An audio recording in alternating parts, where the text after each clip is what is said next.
광복절에 광복회장의 담화문은 참 시적절한 것이었습니다.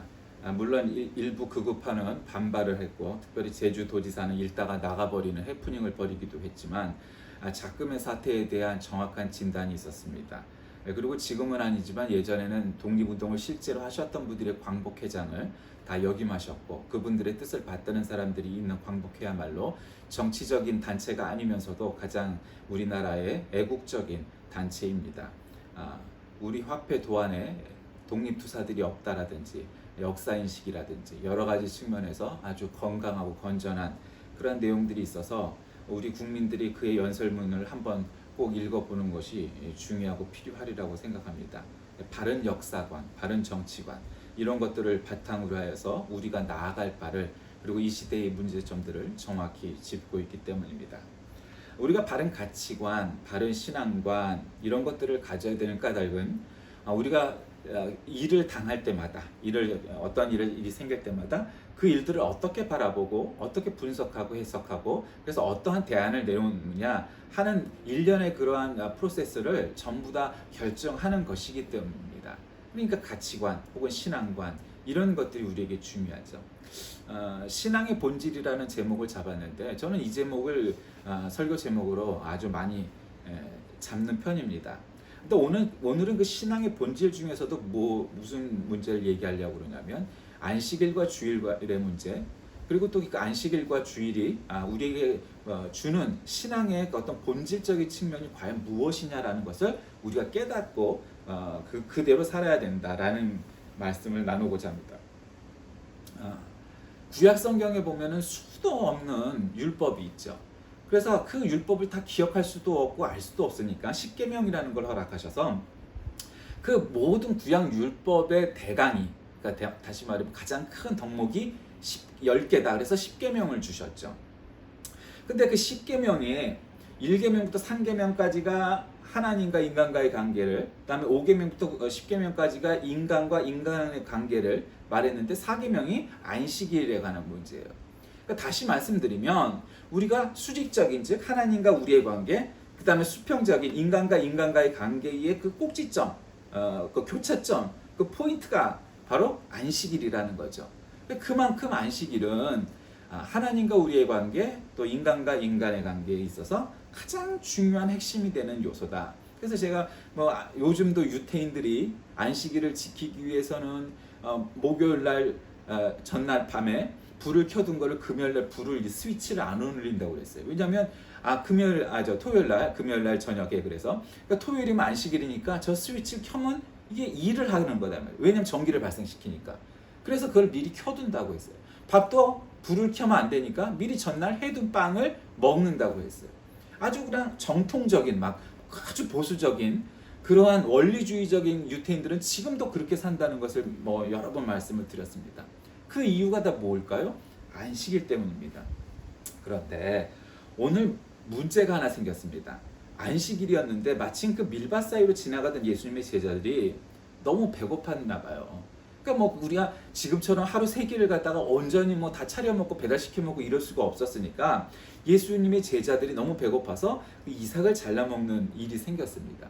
그럼 또 이제 그럴 수 있지. 이삭을 얼마나 많이 또 잘라 먹었겠어요. 그런데 그걸 본 바리새인들이 야 예수와 너의 제자들이 안식일을 범하는 죄를 범했다 하고 이제 비난을 하게 되니까 예수님께서 이런저런 이제 말씀을 하는 사건이 발생하게 되죠.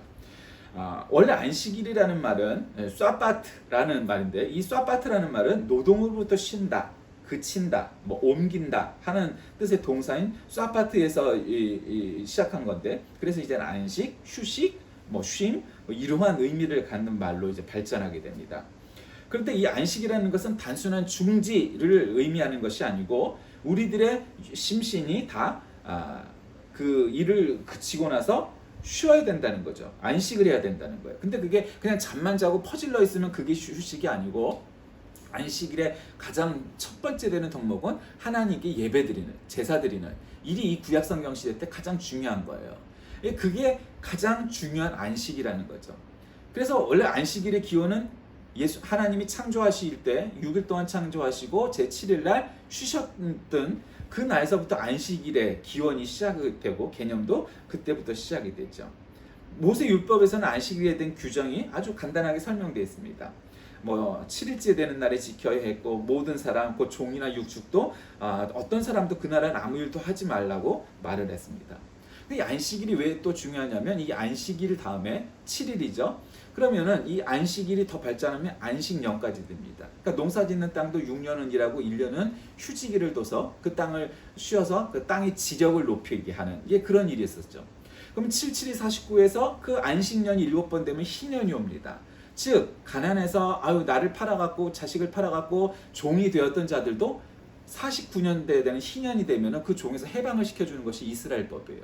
그러니까 이스라엘은 영원한 종이 없습니다. 우리는 옛날에 뭐 종이다 멋습니다 뭐 그러면은 뭐 멋으면 조금 다르지만 노비들이 모두가 다 노비의 자식은 무조건 노비가 되는 거잖아요. 근데 이스라엘은 그렇지 않았어요. 희년이 되면 전부 다 해방이 되는 거예요. 그러니까 그만큼 안식일, 안식년, 희년에 이르기까지 그 모든 것들이 다 하나님의 말씀, 하나님의 율법, 하나님의 명령, 그다음에 하나님의 은혜에 연관되어 있는 부분이라는 거죠. 내가 설사 돈이 없어서 내가 뭐 종이 되었어도 희년이 되면은 해방이 돼서 내 자식들이, 내 손주들이 영원히 종으로 살고 대를 이어서 종이 되는 그런 일은 이스라엘은 결코 없다는 거예요. 그러니까 억울하지 않죠. 그러니까 뭐 돈 받는 노동자쯤으로 여겨도 크게 다르지 않을 만큼 이 안식일이라는 것이 중요했어요. 그러니까 모세 시대에 그리고 모세 율법의 안식일은 뭐 그렇게 막 아주 그냥 구구절절히 지금의 정통파 현대 유태인들이 하는 것처럼 그렇게 정하지 않고 가장 중요한 건 안식일을 기억하여 거룩히 지키라 하는 출애굽기 20장 8절 말씀에 그리고 네 번째 계명으로 이렇게 딱 못을 박음으로 인해서 원론적인 측면을 강조하는 것이 더 많았다고 볼 수 있어요. 그런데 이제 문제는 이 유태인들의 이 유태 신앙, 즉 유태교와 이 안식일이 문제가 생기죠. 언제가 될까요? 바벨론 포로기예요. 이스라엘이 망하고 이제 북이스라엘 남유다 이제 다 망하게 되죠. 그러니까 한때 이스라엘은 남이고 북이고 간에 아무것도 없어. 민족은 남았어도 나라 국가가 없는 지경이 되고 똑똑한 사람들은 다 끌려서 바벨론으로 가고 이러니 어떻겠어요? 정치, 종교, 군사의 지도자들을 다 데려가 버리니까 뭐 힘없는 백성들만 있으니 이게 뭐 제사장이 제대로 있기를 해, 뭐가 있기를 해. 그러니까 여러 가지 종교적인 문제가 생겼겠죠. 그러니까 안식일도 차츰 그 나라가 있고 막 그냥 아주 막 그냥 뭐 제사장들이 있고 이럴 때처럼 그렇게 엄격하게 지킬 수가 당연히 없었을 거란 말이에요. 그러니 안식일 규정이 이때 희미해지기 시작을 합니다. 그러면서 이제 바벨론 포로기에 다니엘과 같은 그다음에 예레미야와 같은 에스라와 같은 그런 지도자들을 통하여서 다시 이제 귀환을 하게 됐죠. 특별히 이제 에스라, 느헤미야 이런 지도자들이 와서 예루살렘 성을 다시 짓기 시작을 해요. 예루살렘 성전을 다시 재건하기 시작을 해요. 그러니까 단순히 그게 건물들을 재건했다는 게 중요한 게 아니고 그거는 이제 외형적인 요소고 이스라엘 성전을 다시 재건했다는 것은 이스라엘의 신앙을 다시금 재건하겠다라는 그러한 의지거든요. 그 의지로 인하여서 건물만 지은 게 아니고 이스라엘의 신앙, 즉 유대인들이 유태교를 다시 한번 재건해서 우리가 바벨론 포로기 이전에 철저했던 신앙으로 되돌아갈 것이다. 그리고 이 당시부터 구약 성경이 이전에는 그냥 구전으로 했던 것들이 많이 있었고 그다지 그렇게 손으로 이렇게 필사를 하는데 열심을 두지 않았는데 이 사람들이 이때부터 필사를 하는데 이제 열심을 다하게 됩니다. 왜? 예전에는 내 나라에서 그냥 구전으로 성경을 가르쳐도 토라를 가르쳐도 그냥 아이들에게 우리 요즘으로 말하면 교회 학교 아이들에게 막 그 얘기를 하고 가르쳐도 충분했어요. 근데 이제 나라가 없어져 버리고 막 이러니까 그리고 이제 예배당, 시나고그, 장막 뭐 이런 것들이 없어져 버리니까 하나님의 말씀, 율법, 토라를 글로 적어야 되겠다. 이러한 도전들이 많이 오게 되는 거죠. 그러니까 내가 어떤 지경에 처해도 말씀을 읽을 수 있게 사람이 항상 평안하고 평화롭고 그런 건 아니잖아요. 전쟁도 날 수 있고 포로로 붙잡혀갈 수도 있고 아플 수도 있고 뭐 지금처럼 이렇게 아주 돌림병이 유행을 할 수도 있고 사건은 많이 있는 거예요. 사람이 항상 평안하고 예배당 가서 그냥 행복하게 예배를 드리면 좋겠지만 늘 그렇지는 않은 게 인생이잖아요. 근데 지금은 사실 옛날보다 굉장히 평화의 시대가 2차 대전 끝나고 그렇게 큰 전쟁은 없었죠. 물론 이제 우리한테는 6.25도 있었고 베트남 전쟁도 있었고 그랬지만 뭐 하여튼 그래도 비교적 평화가 긴 편이란 말이에요. 그러니까 이 바벨론 포로기 이후에 이 사람들이 성전을 재건하고 성경을 갖다 필사하기 시작을 하고 그러면서 점점 자신들의 신앙을 지키려고 했는데 그 신앙의 중심에 안식일이 있었어요. 왜냐하면 내가 바벨론으로 포로로 붙잡혀갔어. 옛날 우리나라로 얘기하면 우리가 일본으로 붙잡혀갔어. 우리가 일본군으로 징병공으로 위안부로 붙잡혀갔어. 근데 난 그리스도인이니까 예배를 드리게 우리가 일요일 날 아침에는 우리가 예배를 드릴 수 있게 허락해 주세요. 그럼 그것들이 허락해 줬겠어요? 말도 안 되는 소리죠. 그냥 그날도 일을 하고 그날도 똑같이 뭐 하게 해야지 예배를 드릴 수 있게 배려를 해주지 않았을 거란 말이에요. 그 사람들이 어떻게 했었을까요? 숨어서 몰래 기도하고 나지막하게 찬송하지 않았을까요? 이게 그런 일이 생긴 거예요. 그 사람들이 신앙이 없으니까 큰 소리로 부르지 않고 예배당에 가지 않았나요? 그렇지 않아요. 그들은 그들이 처한 환경 속에서 최선을 다해서 신앙을 지켰던 거죠. 특별히 일제시대 때 그리고 6.25 때 우리들의 선조들, 우리들의 선배들은 신앙을 정말 잘 지켰어요. 지금보다 훨씬 그리스도인의 숫자는 적었고 예배당도 훨씬 적었지만 그러나 그런 안식일과 예배에 관한 즉 주일과 예배에 관한 문제를 아주 철저히 지켰기 때문에 오늘날 한국교회가 이렇게 번성할 수 있었던 것이죠. 바로 그러한 점들이 우리의 신앙을 지키는데 안식일, 지금으로 말하면 이 주일이 중요하다는 거예요. 그런 전제를 깔고 예수님께서 안식일에 밀밭 사이로 걸어가다가 제자들이 배가 고파서 이삭을 잘라 먹으니까 바리새인들이 비판을 합니다. 어떻게 그럴 수 있느냐? 그때 예수님 뭐라고 말씀하시죠? 야, 너희들은 다윗이 자기와 함께한 자들이 시장할 때 한 일을 잃지 못하였느냐?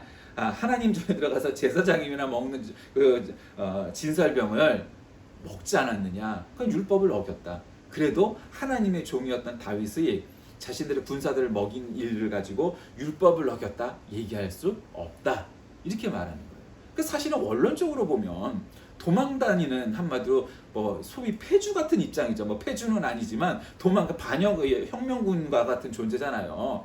근데 하나님은 사울의 왕의 편이 아니고 다윗의 편이었단 말이에요. 여기가 정의의 편이고 저희가 한마디로 나쁜 놈이었단 말이에요. 악역이었단 말이에요. 드라마로 얘기하면. 그러니까 하나님의 종이었던 다윗이 자신들의 부하들에게 먹이기 위해서 장막에 들어가 하나님의 전에 들어가 제사장이 먹는 진설병을 먹인 것이 죄라고 하나님이 하시더냐? 아니다 이 말이에요. 그러나 여러분 율법적으로 따지면 이게 죄인가요? 아닌가요? 죄예요. 그렇죠? 법을 어긴 건 당연히 법을 어긴 거죠. 그러나 율법을 어긴 것은 사실이나 하나님께서 그 죄에 진노하시고 화를 내시고 그럼 너희들은 거룩한 성전에 있는 진설병을 먹었으니까 너희들은 번개맞아 죽을 것이다 이르셨겠느냐? 아니다. 용서하셨다 이 말이에요. 그럴 수 있다. 또 성전보다 더 큰 이가 있는데 그게 누구냐? 안식일의 주인인 예수 그리스도 바로 나다. 이렇게 말씀을 하신 거예요. 그러니까 안식일이 뭐냐를 우리가 한번 따져봐야 돼요. 그러니까 오늘날 보수주의자들의 가장 큰 잘못은 뭐냐면 문자 그대로 해석하는 것에서 끝나면은 그냥 그거는 그런 대로 그냥 이해할 만해요. 단순하니까. 문제는 그걸 확대 해석을 해서 지금 이것도 문자 그대로 하면은 예수님과 그 제자들이 밀밭 사이에를 가다가 이삭을 잘라 먹은 일이나 다윗이 성전에 들어가서 진설병을 먹은 일이나 이 모든 일들이 다 어떻게 돼요? 아주 큰 죄를 지은 거죠, 그렇죠? 죄예요. 그러니까 그걸 죄다. 그거를 모르는 사람 세상에 하나도 없어요. 그래서 나는 아주 강경파고 난 보수 강경파니까 난 그걸 죄다 말할 수는 있겠죠. 근데 그게 얼마나 불신앙이고 무지고 하다는 것을 바로 오늘 성경이 말씀해 주잖아요. 야, 하나님이 용서하시고 죄다 하지 않았는데 네가 뭔데 죄라고 말하느냐 이거야. 하나님이 몰라? 너도 아는 걸? 하나님도 아셔. 저놈들이 율법을 어긴 걸 아셔. 왜 안식일 날 그것도 남의 밭을 지나가다가 그 밀이삭을 잘라 먹어? 그건 죄야. 아니 왜 쿠데타를 하는 건 좋지만 하나님 편인 건 좋지만 왜 성전에 들어가서 제사장만 먹을 수 있는 그 진설병을 갖다 지가 먹어? 그건 죄야. 그건 누구나 다 할 수 있는 일이에요. 문제는 아느냐 모르느냐가 아니에요. 뭘 알아야 되느냐면, 그러면 하나님은, 예수님은 그와 같은 일들을 겪으셨을 때 어떠한 반응, 리액션을 취했는가를 우리가 살펴봐야 되지 않겠어요? 하나님은 어떻게 했다고요? 성전 안에서 안식을 범하여도 죄가 없음을 너희가 율법에서 읽지 못하였느냐. 하나님이 그것은 죄가 아니라고 인정하셨다. 이렇게 기록되어 있잖아요. 그러니까 죄인 걸 죄라고 말하는 거 누군들 못하겠어요? 다 알지? 근데 문제는 그 다음을 읽어봐야 돼요. 하나님이 그것이 죄인 걸 모르셔서가 아니라 알고 나보다 더 잘 아시는데 왜 그걸 죄가 아니라고 말씀하셨겠대? 또 그럼 여기서 또 보수주의자들은 그런 얘기를 해요. 그건 상황윤리 아니에요. 그럼 상황윤리가 뭘 중요해요? 아니, 그러니까 생각을 해봐요. 왜 자꾸 하나님 편에 반대편에 서려고 하느냐고. 아니, 어떻게 하면 하나님의 뜻을 알아갈까를 연구를 해야 되는데 하나님하고는 아주 척을 주려고 하는 사람들이 있어요. 그게 보수든 진보든 그게 뭐가 중요해요? 내가 하나님 편에 섰느냐 안 섰느냐가 신앙의 자리인 거예요. 보수적이냐 진보적이냐 하나도 안 중요해요. 하나님이 진보적이에요, 보수적이에요? 예수님이 진보적이에요, 보수적이에요? 그건 중요하지 않아요. 신앙은 하나님이 어느 편에 섰는가 보세요. 그러니까 우리도 지금 어느 집사님이 주일날 예배드리기도 지쳐갖고 이제는 놀러 가버렸어. 그러면 안무개 집사님 일로 와봐. 아니, 주일날 예배를 안 드리고 왜 애들하고 물놀이를 갔어? 왜 놀러 갔어? 집사님이 그러시면 되나? 야단칠 수 있겠죠, 그렇죠? 권면할 수 있어요. 그것이 잘못이라고 말할 수 있어요. 근데 그 사람이 그걸 모르고 갔을까요? 집사쯤 돼서? 알아요, 그렇죠? 그때 놀러 가고 싶었나 봐요. 놀러 갔어요. 그걸 잘못이라고 말하는 건 잘못이 아니에요. 그걸 죄라고 말하는 건 죄는 아니에요. 그럴 수 있어요. 근데 문제는 내가 저 사람이 물놀이를 간 줄 알았는데 저 사람이 수혜는 안 돼 가서 수혜 복구를 하고 왔네? 아니, 집사님, 수혜 복구가 아무리 중요하지만 주일날 예배를 안 드리고 가서 그렇게 해? 그랬더니 알고 봤더니 거기가 자기네 부모님이 수혜를 당해서 집이 그냥 다 무너져 내려서 부모님 집 그 노인네들이 고통을 받으시니까 거기를 달려가서 돕고 왔네? 그럼 그 사람은 효도야. 그런데 그 사람한테 주일날 본교회에 나와서 예배를 안 드렸으니까 당신은 죄인이야? 당신은 잘못했어? 그렇게 말할 수 있겠느냐 이 말이에요. 단순한 보수주의자들은 그걸 죄라고 말하고 잘못이라고 말을 하죠. 저는 그렇게 생각하지 않습니다. 그건 하나님 편에 서는 일이 아니에요. 만약 그렇다면 오늘 있는 성경에서 싹 빼버려야 되겠죠. 단기 선교, 장기 선교를 나가는 사람들이 주일날 본교에서 예배를 드리지 않으니까 그 사람들이 죄를 짓고 잘못을 한 건가요? 아니에요. 절대로 아니에요. 카톨릭이라면 그렇게 말할 수 있을지 모르지만 우리 프로테스탄트는 예배당이 아니라 장막에서, 텐트에서, 사막에서 예배를 드려도 그것이 하나님이 받으시는 거룩한 예배예요. 본교에서만이 아니라. 그리고 설사 본교회를 갖다 놔두고 그 수혜 현장에 가서 복구를 하다가 그 동네 교회에서 예배를 드린 것을 잘못이고 죄라고 한다면 그건 아니에요. 물론 그런 사람은 소수예요, 그렇죠? 대부분은 다 뭐예요? 주일날 친척 결혼식, 주일날 놀러 가려고 땡땡이 치는 신자들이 훨씬 더 많죠. 90% 이상 되겠죠. 그러니까 그런 사람들을 얘기하는 게 아니에요. 그런 사람들은 권면하고 가르치고 지도해야 될 일이지만 아닌 일도 그러는 것까지는 아니라는 거예요. 오늘 이 안식일에 밀밭 사이로 걸어가시는 제자들이 시장하여서 이삭을 따먹은 일과 다윗의 이야기를 놓고 그 도대체 신앙의 본질이 뭐냐? 안식일날 안식하는 거예요. 안식일을 어기는 게 아니에요. 지금 주일 개념과는 훨씬 더 강했던 것이 구약성경의 안식일이었어요. 그럼 안식일이 왜냐? 안식일의 주인은 예수님이다라 말하는 거예요. 여기서 예수님이다 말하니까 정말 예수님이 주인이라고 생각해요? 아니에요. 예수님이 내가 주인이다 이렇게 얘기한 것은 내가 주인이라고 해야 사람들이 쉴 수 있기 때문이에요. 여러분 전제 군주 시대 때 이것은 짐의 잘못이니 짐이 부덕한 탓이다. 그러면은 그 옆에 있다가 이 신하들이 맞사옵니다. 그러는 신하가 있겠어요? 망극하옵니다. 그러니까 모든 잘못은 신하들의 잘못이야. 왕은 잘못하는 게 있을 수가 없는 거예요. 전제 군주 시대에. 거기서 맞사옵니다. 그러면 이놈은 이거는 역적이 되는 거예요. 거기서 마마망극하옵니다. 이러는 것이 신화란 말이에요. 그러니까 지금 예수님이 안식일의 주인이 나다라고 말을 하는 까닭은, 그러니 안식일의 주인은 모든 사람들이다. 안식일은 사람을 위하여니까, 다른 성경에 보면 안식일은 사람을 위하여 존재한다고 가르치고 계세요. 그러니까 이 당시에는 무슨 공휴일이 없잖아요. 단순히 그냥 안식일, 즉 토요일만 쉴 수가 있었단 말이에요. 왜 그렇게 했겠어요? 노예들조차도 안식일은 예배드리고 그날 쉬어라, 쉴 수 있게 만드신 거예요. 그래서 주인들이 만약에 안식일 오고 너는 이 노예하고 싸우면, 종하고 싸우면 당연히 이길 테니까 하나님과 율법과 종교와 싸우면 싸울 수가 없잖아, 거기하고는. 그러니까 그걸 법으로 만드신 거예요, 한마디로. 세종대왕이 여종이, 그러니까 비죠, 노비의 비가 출산을 하면 30일인가 45일인가 출산 휴가를 줬어요, 세종대왕 시절에. 근데 지금 우리가 그렇게 출산 휴가를 마음 놓고 쓸 수 있어요? 근데 그 당시에는 썼단 말이에요. 왜? 왕이 무서워서. 왕이 누구 앞에서 꼰질르면은 잡혀가고 곤장을 맞아야 돼. 그러니까 왕이 그렇게 훌륭한 왕이 되면 그 백성이 편한 거예요. 그러니까 안식일의 주인이 나다 말한 건, 그러니까 내가 주인이니까 니들은 다 아주 그냥 뺑이 쳐야 돼, 그 얘기가 아니라, 그래서 안식일의 주인은 사람이다. 사람을 쉴 수 있게 하고 사람이 예배를 드릴 수 있게 해야 된다. 근데 사람이 배가 골아서 미리삭 좀 따먹기로서니 너희가 그따위로 갖다가 비난을 하고 욕을 해? 네 놈이 아주 뱃속이 아주 시커먼 놈이 나쁜 놈이야. 그런 거죠, 한마디로. 그러니까 네가 잘못한 거야. 이삭을 따먹은 제자들보다 네가 더 큰 잘못을 한 거야, 이 얘기예요.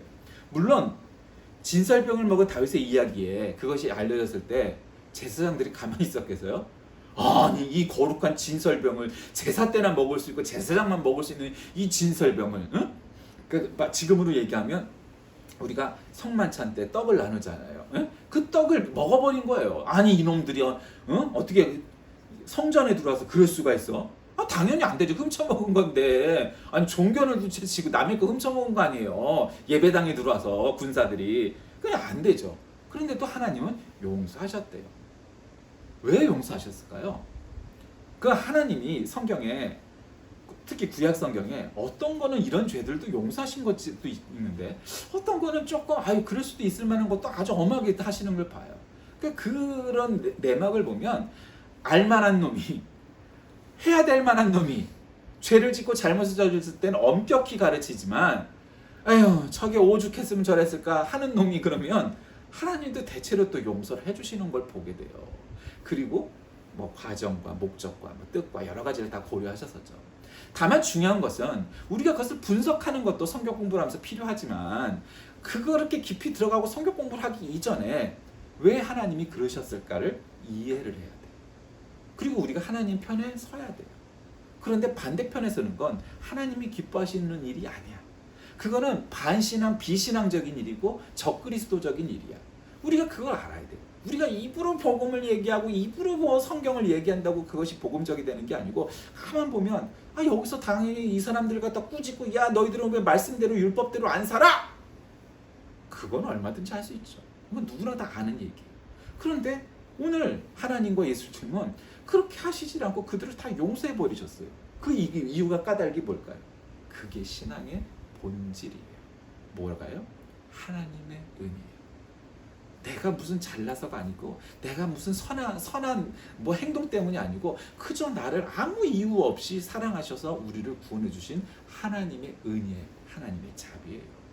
그래서 주일날, 안식일날 미리삭을 따먹었건 진설병을 갖다가 훔쳐먹은 놈들도 다 용서하신 거예요.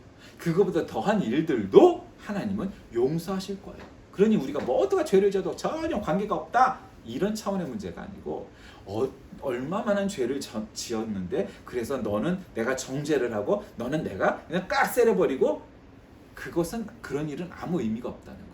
우리는 그저 하나님만 바라볼 뿐이에요. 우리는 그저 하나님만 바라봐야 한다는 거예요. 내가 저를 정죄하고 저 사람은 죄를 지었으니까 저 사람을 정죄하는 것이 아무 의미가 없다는 거예요. 내가 죄인이라고 그러는 게 무슨 힘이 있겠어요? 하나님이 죄인이라고 인정을 하든 의인이라고 인정하든 하나님이 말씀하시고 예수 그리스도께서 말씀하시는 것이 의미가 있는 거예요. 그러니 섣불리 우리가 판단하고 죄인이라고 말을 해버리고 그러는 것은 큰 의미가 없다는 거예요. 신앙의 본질은 하나님 중심이어야 되는 거예요. 오직 하나님. 오직 예수 그리스도만이 존재해야 되는 거예요. 근데 거기다 그 주인의 자리에 내가 들어가서 너는 이 미리삭을 잘라 먹었으니까 넌 진설벽을 훔쳐 먹었으니까 너는 죄인이 아니다 그러는 것은 아무 의미가 없다는 거예요. 그 신앙이 아니에요. 근데 그 그들을 하나님 용서하셨다는데 내가 그들을 용서하지 않는다면 아니면 이해하지 않는다면 나는 하나님과 반대편에 서겠다는 얘기잖아요. 그 말밖에 더 돼요? 그 적그리스도가 되겠다는 건데 말이 안 되잖아요.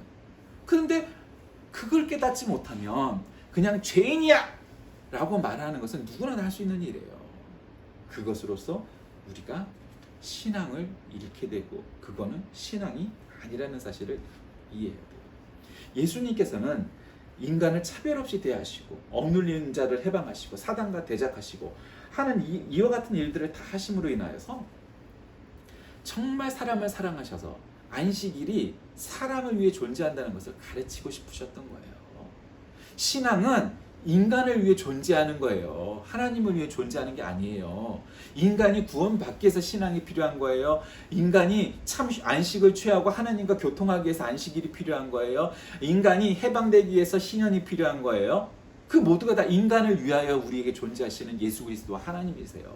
그게 신앙의 본질이에요. 우리가 교회에 붙잡혀갖고 교회 앞에 교사를 해야 되고 성가대원을 해야 되고 뭐를 해야 되고 그렇게 억눌리는 걸 하나님이 원하시는 게 결코 아니라고요. 우리는 하나님을 위해 존재해야 한다고 노력을 해야 되겠지만 궁극적으로 그리고 본질적으로는 하나님이 예수 그리스도께서 우리를 위하여 계신 거고 성령님도 마찬가지고 신앙도 그러한 것이고 교회도 그런 것이고 말씀도 그런 것이고 주일과 예배도 우리를 위하여 필요한 것이어서 우리에게 허락하신 것이지 우리가 거기에 얽매이고 속박되기 위해서 우리에게 주신 것이 아니라는 거예요. 자, 말씀을 정리합니다. 예수님께서는 하늘에 계신 아버지의 뜻대로 행하는 자라면 누구나 다 하나님의 모친이요 형제라고 하시죠. 하나님 뜻대로 살면 예수님은 나의 형제고 나의 친구가 되는 거죠. 그래서 사도 요한은 예수님께서 제자들에게 자신의 명령대로 행하면 자신의 친구라고 하신 이 말씀을 성경이 기록했죠. 요한복음 15장 14절에. 그래서 예수 그리스도께서 나를 죄에서 구원해 주신 구세주는 사실만으로도 충분하지만 예수님이 나의 형제가 되기도 하고 친구가 되신다는 사실은 우리를 더욱더 풍요롭게 해요. 만약에 우리가 미리삭을 훔쳐먹은 예수님의 제자들이나 진설벽을 먹은 다윗의 군사들과 같은 일들이 일생을 살면서 얼마나 많겠어요. 내가 자각을 하든 하지 못하든 그와 같은 일들이 정말 많지요. 그때마다 하나님이 우리를 치시고 만약 율법 그대로 우리가 정죄를 당한다면 세상 어느 한 사람도 구원받을 만한 사람이 단 한 사람도 없을 거예요. 없어요. 단언컨대. 그럼에도 불구하고 우리가 구원받을 수 있었던 까닭은 하나님의 자비하심 예수 그리스도의 은혜로 구원받게 되었다는 사실을 결코 잊지 마시기 바랍니다. 그래서 누구를 비판하고 정죄할 때도 오늘 이 말씀을 기억하시면서 신앙의 본질은 그와 같은 냉소적인 비판에 있는 것이 아니고 하나님과 같은 자비와 용서와 이해에 있다는 사실을 기억하셔서 참으로 이 안식일의 주인이 예수 그리스도시고 안식일의 주인이 우리임을 인간임을 기억하여 저와 여러분이 다 되시길 주의 이름으로 간절히 기도합니다. 살아계신 하나님, 오늘 우리는 이 안식일과 주일의 주인이 예수님이시고 또 그 사실이 우리를 위하여 만드셨다는 사실을 다시금 깨닫습니다. 단순히 법조항, 율법조항 하나하나 돼가면서 사람들을 정죄하기 시작한다면 단 한 사람도 구원받을 수가 없을 것입니다. 그러나 그 법조항이 우리에게 중요한 것이 아니고 하나님의 은혜로 구원받게 하신다는 사실을 우리가 깊이 깨닫게 하셔서 늘 하나님처럼 하나님 편에 하나님과 같은 마음으로 살아가는 저희가 되게 하여 주옵소서. 예수님의 이름으로 간절히 기도드립니다. 아멘.